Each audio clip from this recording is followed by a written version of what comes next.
السلام عليكم، ازيكم عاملين ايه؟ ان شاء الله هنعمل مع بعض الفول المدمس في البيت بطريقة سهلة وبسيطة خالص. هيطلع معاكي زي بتاع المطاعم وانضف واحلى بكتير. كمان هقولك على سر اللون الاصفر الكهرمان اللي بتشتريه من المطعم، وهنعمل له تتبيلة خطيرة هتودي طبق الفول بتاعك في حتة تانية خالص. نسمي بالله ونصلي على الرسول عليه افضل الصلاة والسلام، ونبدأ في الوصفة بتاعتنا. وما تنسيش تشجيعتك الحلوة ليا، اشتراك في القناة واللايك الجميل بتاعك. ايه رأيك بقى في طبق الفول الخطير ده كده على السحور ولا على الفطار؟ ما اقدرش اقولك على جماله. بتاكلي كده زبدة.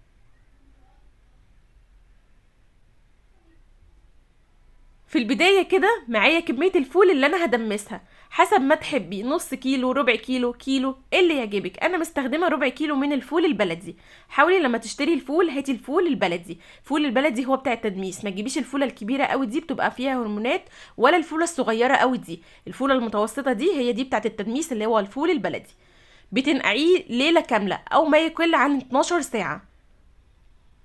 بتغيري المية عليه في الفترة دي حوالي من مرتين ل3 مرات، علشان انت كده كل ما بتغيري المية عليه كل ما بتطلعي السموم اللي في الفولة كده بيبقى فيها سموم. كل ما بتغيري المية السموم دي بتطلع في قلب المية، فبتغيري عليه المية في الفترة دي حوالي كده مرتين او 3 مرات.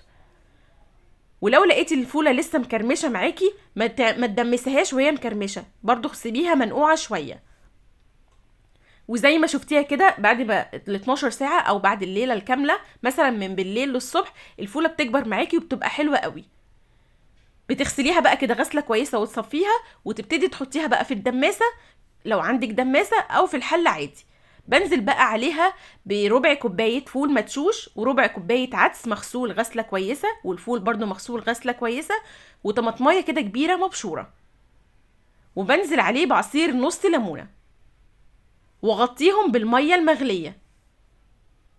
انزلي عليهم بقى كده بالميه المغليه. الميه المغليه بتسرع من عمليه التسويه بتاعه الفول. يعني ما تنزليش عليهم بميه ميه من الحنفيه، لا، انزلي كده عليه بميه مغليه. اديله كده بقى تقليبه، كل المكونات كده نقلبها كلها في بعضها. وفي البدايه كده في اول نص ساعه بتسيبيه على نار عاليه. اهم حاجه ان انت تكمريه كده كمره كويسه، تكمريه يعني غطيه كده تغطيه كويسه، ما يخشلوش هوا نهائي. بتسيبيه في البدايه كده على درجه حراره عاليه.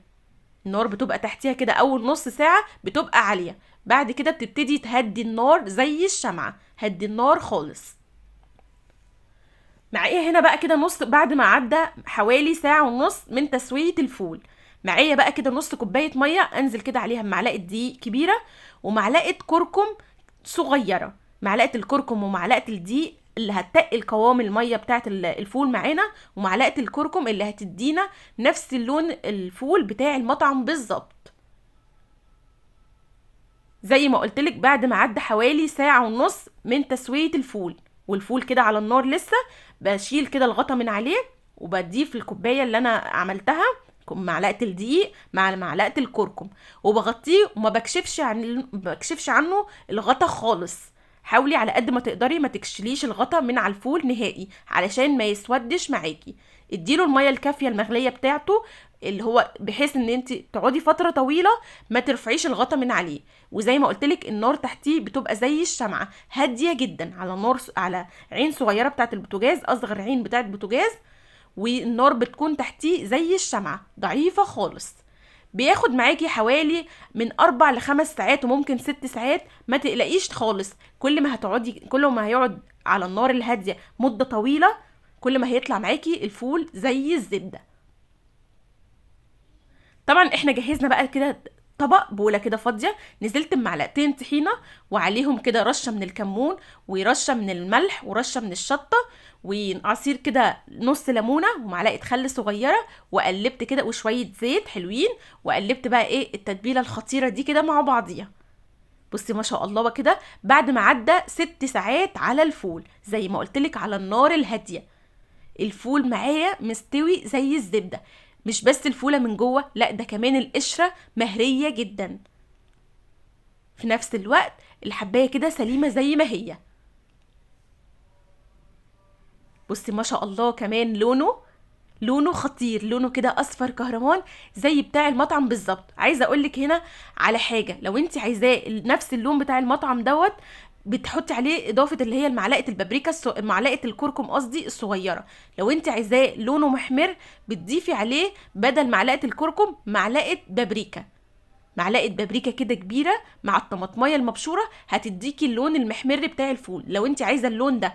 لكن لو انت عايزه اللون بتاع المطاعم اللي هو اللون المصفر، بيضيفوا عليه معلقه كركم مع معلقه الدقيق. وطبعا لو ضعفت الكميه، يعني لو نص كيلو من الفول، بتضيفي معلقتين كبار من الدقيق ومعلقه كبيره من الكركم. طبعا بقى ما اقدرش اقولك على جماله وطعمه الخطير. بجد جربي طريقه الفول دي وهتعجبك قوي. وزي ما قلتلك سيبيه بقى كده على نار هاديه خالص فتره طويله، الفوله هتطلع معاكي مستويه وزي الزبده.